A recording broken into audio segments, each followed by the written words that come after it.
Welcome to Doing the Work, a Naples Integrated Recovery podcast. My name is Brian, and this space is for anyone who's tired of surviving the same emotional and behavioral loops, whether that's anxiety, trauma, addiction, or problems in your relationships. Around here, we cut the surface level advice and sugarcoating, no platitudes or bumper sticker wisdom. We focus on clarity, responsibility, emotional discipline, and the courage to look at yourself honestly so that you can stop repeating old patterns and start living with intention instead of reaction. Let's get into it. Hello. This morning I was thinking about my clients.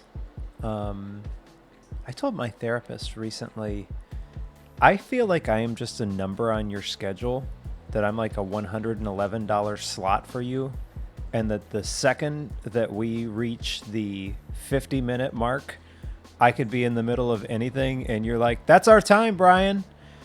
And I told him, I feel pretty confident that none of my clients feel that way. Not that I'm not good with boundaries, but that I think that they know that I really do care, and that for me, being a part of their process is very fulfilling for me, and that I just really love what I do. And I also have a lot of clients who have been in therapy for a long time, and something that is really fulfilling is when they tell me that they are getting something now that they have never had before.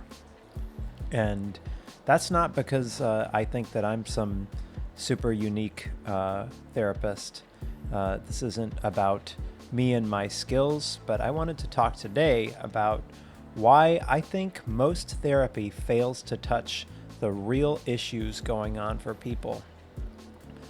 Most people don't come into the room saying, I'm struggling with death, freedom, isolation, or meaning. They come in saying, I can't sleep, or I'm drinking too much, I don't feel connected in my marriage, or I feel empty.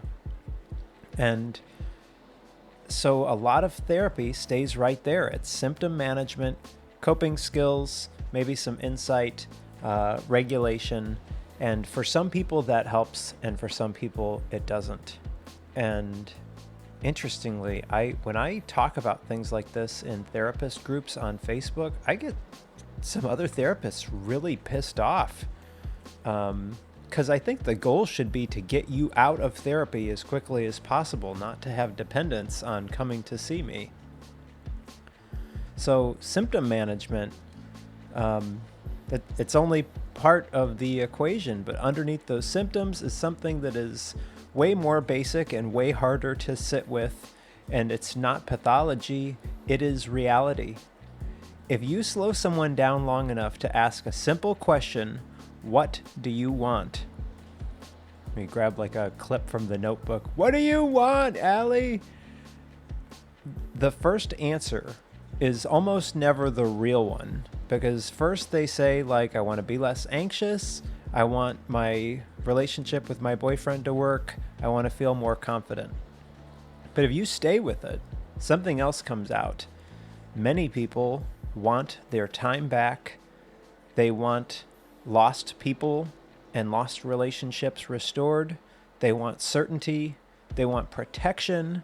They want meaning that doesn't collapse, and other things that are guarantees that they just can't ever have any promises of. They want pain to make sense without costing anything for them. And that is where therapy can really break down, because the problem isn't that people don't understand themselves, it's that they are trying to live without accepting the conditions of being a human being. There are 4 common pressures that sit underneath most chronic suffering, and people often don't talk about them directly. They feel them.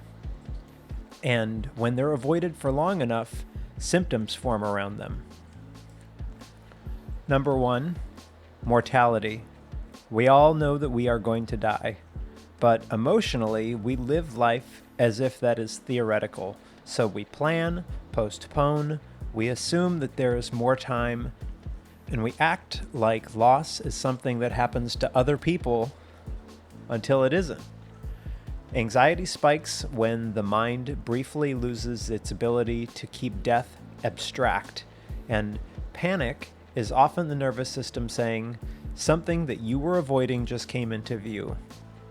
Most people don't fear death constantly, they fear awareness of it, and so they stay busy, they stay distracted, they stay drunk, they stay obsessed with something, and they stay in motion. Anything to keep that horizon out of sight.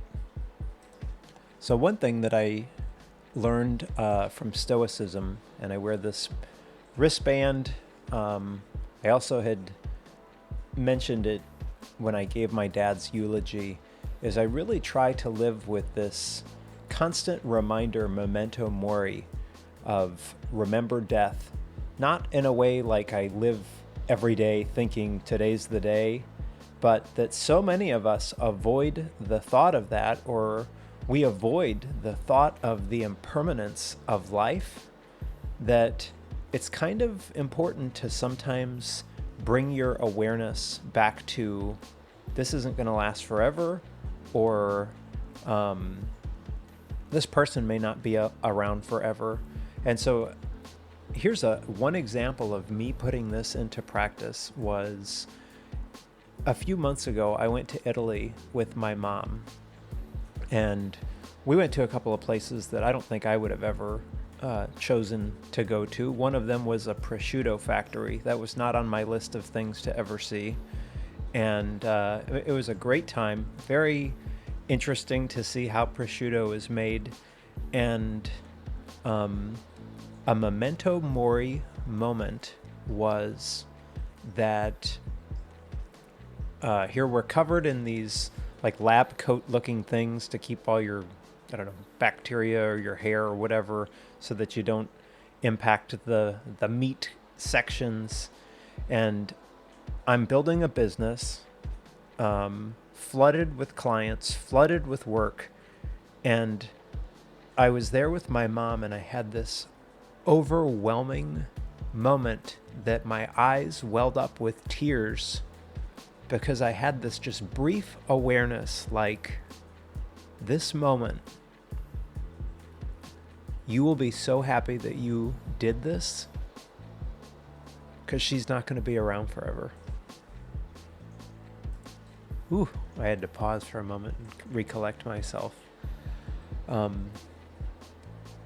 Hopefully she's got a few more good years in her, but that, I think, is memento mori in action, is to be able to pause and really think about, like, the people around us, they will not be here forever. And so you should be pausing when you become frustrated with your mom nitpicking something, you know, not liking your spirituality, saying something about your weight. Like, pause for a second and really think about, like, how important is this one stupid little thing as opposed to the relationship?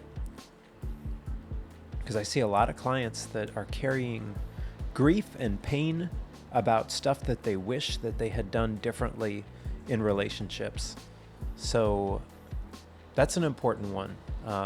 Death, memento mori, and just an awareness of death. Second is freedom and responsibility. There is no fixed structure guaranteeing how life is supposed to go. That means no one is coming to save you. No one is going to hand you a correct life, and no authority can live it for you.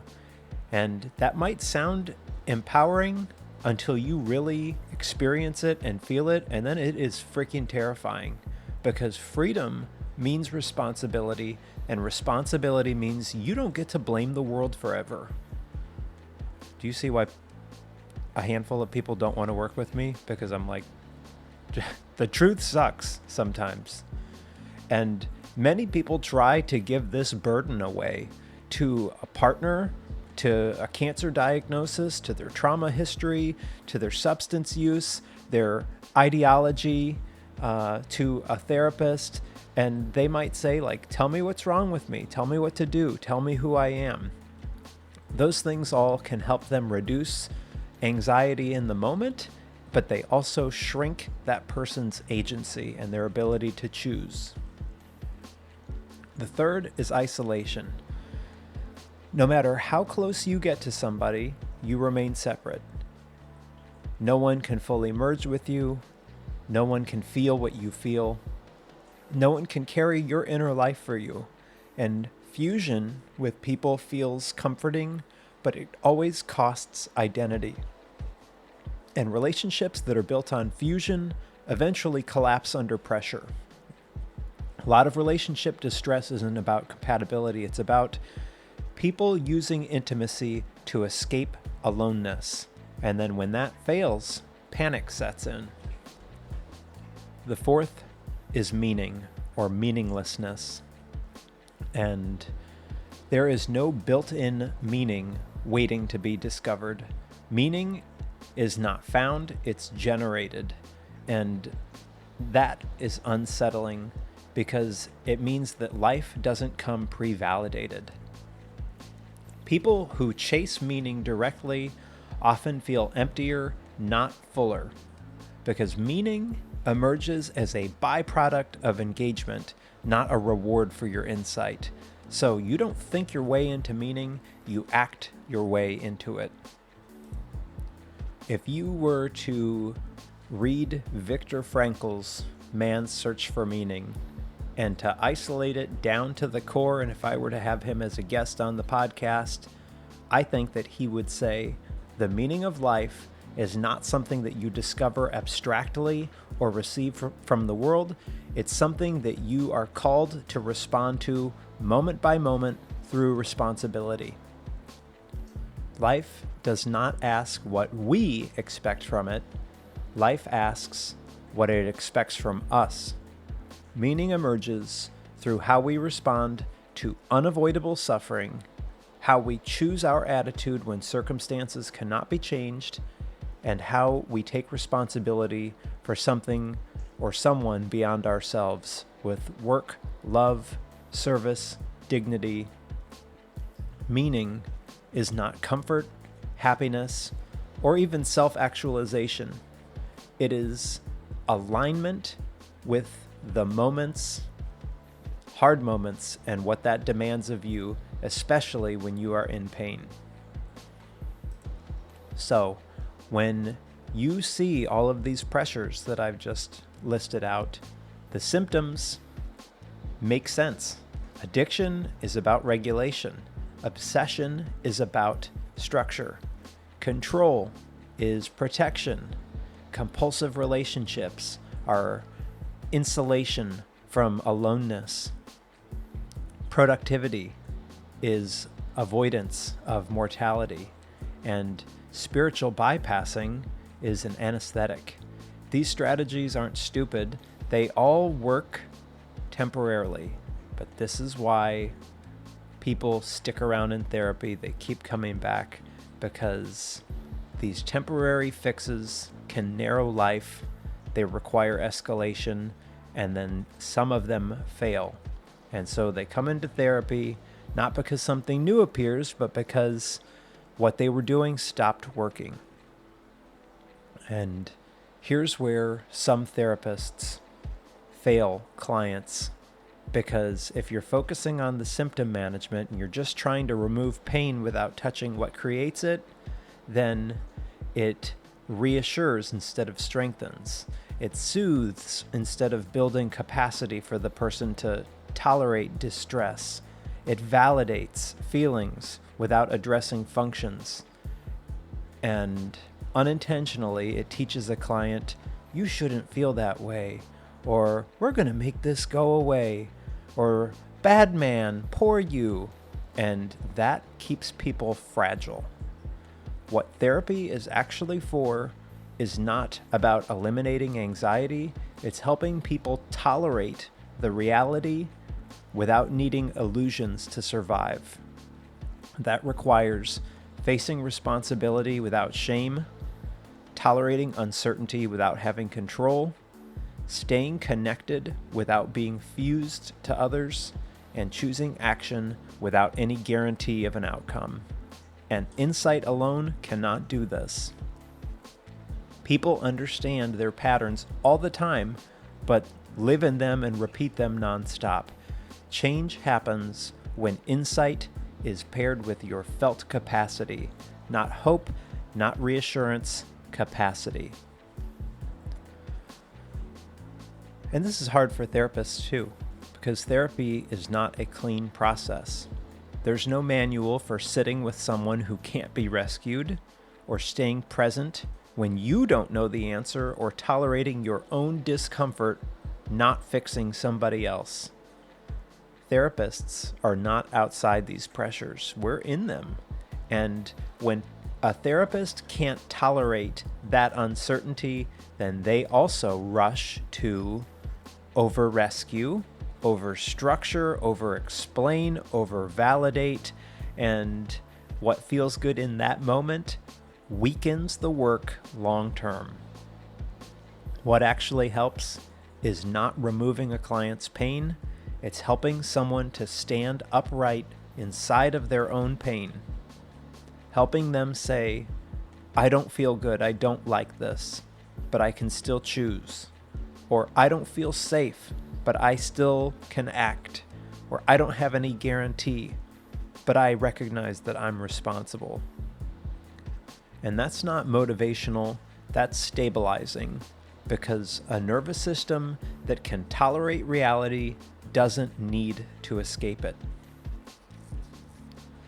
Most suffering is not created by brokenness, it is caused by avoiding the conditions of being human. Therapy works when people stop organizing their life around avoidance and start organizing them around engagement, responsibility, and choice. Not comfort, not certainty, not eternal optimism, but capacity. A lot of my work centers around emotional wounds or trauma, addictions, and problems in relationships. So I wanted to start a little bit on trauma, because when people hear the word trauma, they usually picture an event, like an accident, an assault, a war, or some sort of a catastrophic loss. And sometimes those are the case. I mean, that's what the DSM and your insurance company thinks needs to happen in order for therapy to be covered. But trauma is not defined by what happened. It is defined by what the nervous system learned that it could tolerate, and then organizing life around avoiding. And that's the part that stays active. This is where trauma intersects with everything that I'm talking about: anxiety, addiction, avoidance, relationships, because trauma doesn't just hurt a person, it also teaches. And what trauma teaches at its core is one primary lesson: this state is not survivable. Not intellectually, physiologically, the body learns certain emotions are dangerous, certain needs are not safe, certain conflicts must be escaped, and certain truths must stay out of awareness. And once that kind of internal learning happens, the nervous system doesn't even ask for permission anymore, it just acts. And avoidance becomes automatic. I'm going to interweave trauma with those 4 pressures that I discussed, because trauma doesn't create mortality, freedom, isolation, or meaninglessness. Those are already there for most people. But what trauma does is it strips away tolerance for those things. Now, mortality becomes panic instead of just a background awareness. Freedom becomes threat instead of agency. Isolation becomes terror instead of solitude.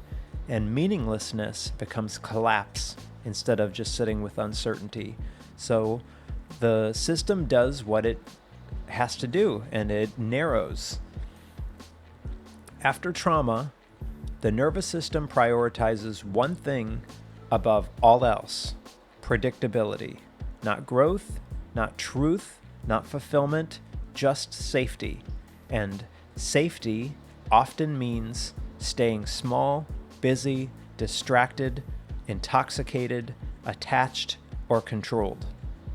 Trauma doesn't make people weak, it makes them efficient avoiders. And people with those emotional wounds avoid emotional intensity, relational exposure, uncertainty, choice, and stillness. And stillness is where pressure lives. And this is why trauma and addiction often travel together. Not because trauma causes addiction, but because substances do something that a trauma-trained nervous system desperately needs: regulation.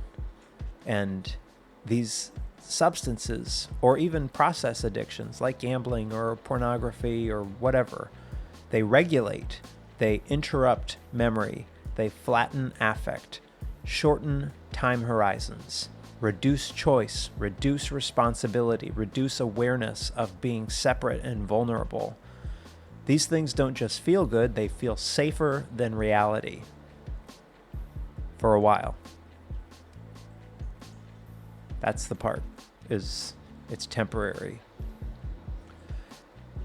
And one of the biggest mistakes that therapy makes is assuming that insight is going to dissolve trauma. So when I start with EMDR and taking a map, a roadmap of somebody's potential targets that they want to work on, I let them know from a first session, if your goal is that you think that we are going to find the root, because that's like, I hear a lot of people say, I want you to help me find the root.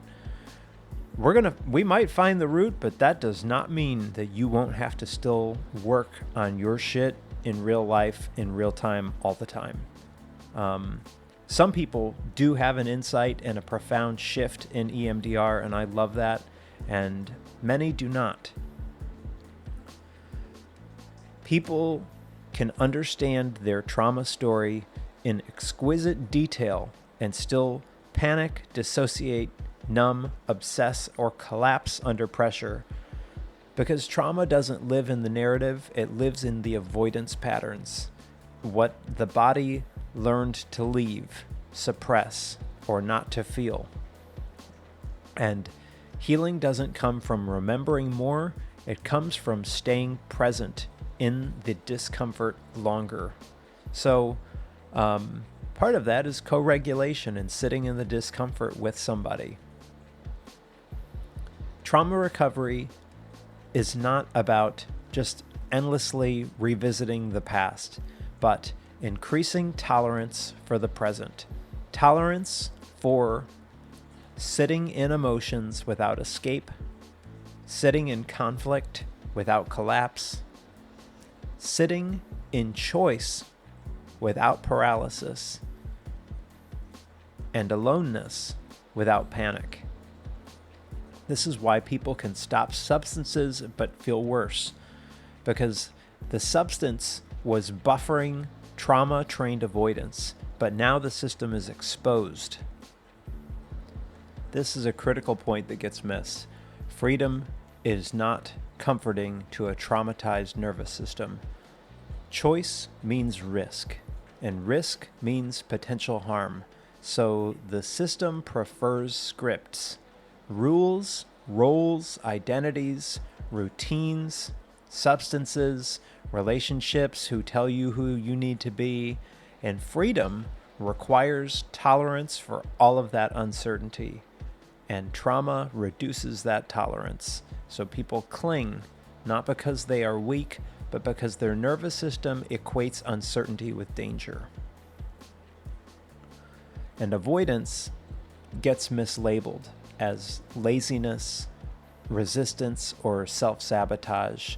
But it's the avoidance that feels stable, so it makes sense. It keeps the nervous system within a known territory. It keeps their emotions predictable, or it keeps life small enough to manage. But that cost is meaning, depth, and aliveness. But when the alternative feels like annihilation, then avoidance wins every time. So it makes sense. Therapy, when done well, isn't about asking someone to relive trauma. It's asking something harder. It's asking them to be present and to stay. To stay when a painful emotion arises. To stay when they don't have certainty. To stay when they feel alone in the room. And to stay when there is no solution or script or anything that's in front of them. That is not talk therapy. That's capacity training. And if you are sitting with someone who doesn't have the capacity to sit in that discomfort with you, other than just forcing, a DBT manual or a seeking safety manual or something like that, this is not meant to be an attack on the therapist, but maybe they don't have the capacity either. Part of what... So I think I mentioned I'm in like a handful of therapist groups online, and a constant topic that comes up is imposter syndrome and people not really feeling confident or feeling like their client knows that they're a fraud or whatever. And I don't think that I'm like Sigmund Freud or John Gottman or Dick Schwartz or any of the people that I have learned a bit from. But I also don't have imposter syndrome because I know that I have the capacity to sit in the discomfort of not knowing and not fixing with a client. Some therapists soften too much. Safety is important, but it's not the end goal. It's a starting condition. If therapy only aims to make you feel safe, then it reinforces avoidance.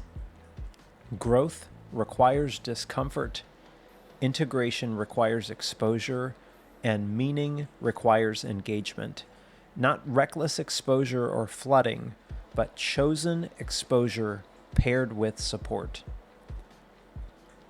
Trauma recovery isn't about being fearless. It's about being less avoidant and about discovering I can feel this and still remain intact. I can choose without guarantees, and I can stay present without escape. And when that capacity grows, trauma can loosen its grip, not because the past has disappeared, but because it no longer dictates the present. The through line: addiction, anxiety, trauma, avoidance, these are not separate problems. They are different expressions of the same strategy, reducing exposure to being a human. And therapy works when it stops removing the discomfort and helps people tolerate the reality without anesthetic. No comfort, no certainty, no reassurance, but capacity. Now, if there is one place where avoidance really fails, it's often in relationships, because you can avoid yourself for a long time through work, substances, routine, and isolation. But relationships do not allow that indefinitely. Intimacy creates pressure, and conflict applies pressure, and then being seen applies pressure. And most relationship pain doesn't come from incompatibility. It comes from people using relationships to solve problems that they were never designed to fix.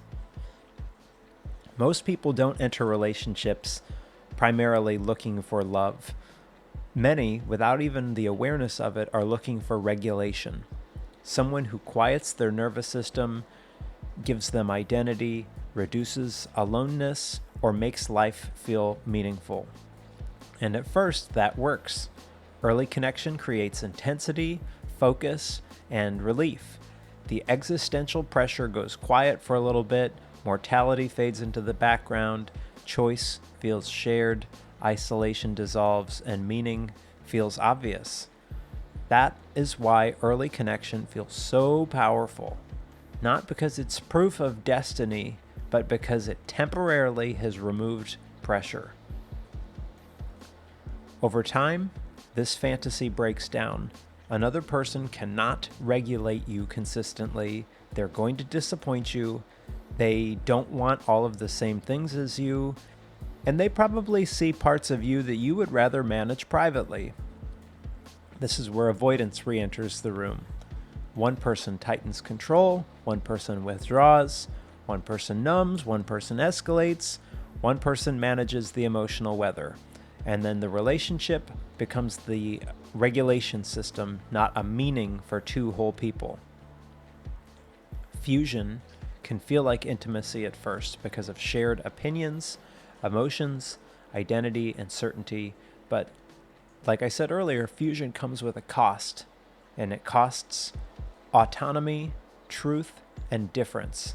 And when difference finally shows up, and it always does, panic follows because a relationship was never built to tolerate separation and tension.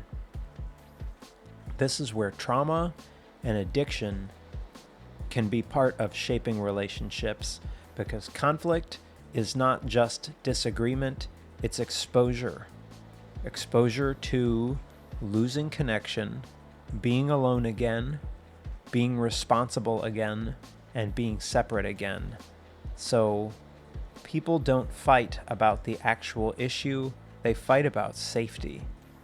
And avoidance shows up in predictable ways. Appeasing the other one to keep the peace. Controlling to reduce uncertainty. Numbing to avoid feeling. Leaving to avoid ever having to be vulnerable. Or staying silent to avoid rupture. And none of these are about people being bad partners. They are nervous systems that are overwhelmed. And when relationships stop regulating, sometimes substances or process addictions step in. And then when those addictions stop regulating, then the relationships carry more pressure. This is why couples often organize around one person using, and if I say using, fill in the blank, gambling, drinking, sexing, spending, whatever. One person managing, one person withdrawing, one person pursuing. Each person is trying to stabilize the system the only way that they know how, and then they both end up exhausted. Healthy relationships require more. They are not conflict-free, they are pressure-tolerant. They can tolerate difference without threat, discomfort without collapse, aloneness without panic, and uncertainty without control. This requires two people who have the capacity to regulate themselves, not perfectly, but sufficiently. You cannot outsource existential tolerance to a partner without destroying the relationship. And this is where a lot of relationship work fails, because better communication doesn't help if the nervous system is dysregulated. Insight can't help if avoidance is running the show. And empathy does not help if the boundaries are missing. You can say the right words and still be organizing around fear. Real intimacy requires something a lot harder: staying present without a guarantee. Therapy is not asking people to be nicer, calmer, or more patient. It's asking you to learn how to stay in the room when discomfort arises, how to tell the truth without controlling the outcome, how to allow difference without interpreting that as danger, and how to be able to remain separate without withdrawing love. And that is not communication, that is capacity. Most relationships that end up not working don't fail because the people don't care about each other. They fail because the avoidance stops working. When the strategies that once kept pressure down, like fusion, control, numbing, and reassurance, when those things stop working. And at that point, the people are either forced to grow or leave. And growth is not romantic. It's very uncomfortable. It's destabilizing. It requires giving up illusions. If you don't believe me, ask my partner. He may tell you that I'm the most unromantic person ever, but also, that All of that discomfort has caused us both to grow and to sit in moments that do not feel good. The thread that runs through everything here, addiction, trauma, relationships, these aren't separate domains. They are different arenas of people trying to manage the same pressure: mortality, freedom, isolation, and meaning. And whatever your form of avoidance is, it works for a little bit until it costs too much. So therapy helps when people stay engaged with life instead of escaping it. I can't remove pain for you. I cannot offer you certainty, and I cannot promise you safety, but I can help you increase your own capacity. Human suffering does not come from being broken. It comes from trying to live without accepting the conditions of being human. Addiction tries to numb these conditions. Trauma teaches you to avoid them, and relationships expose where the avoidance has broken.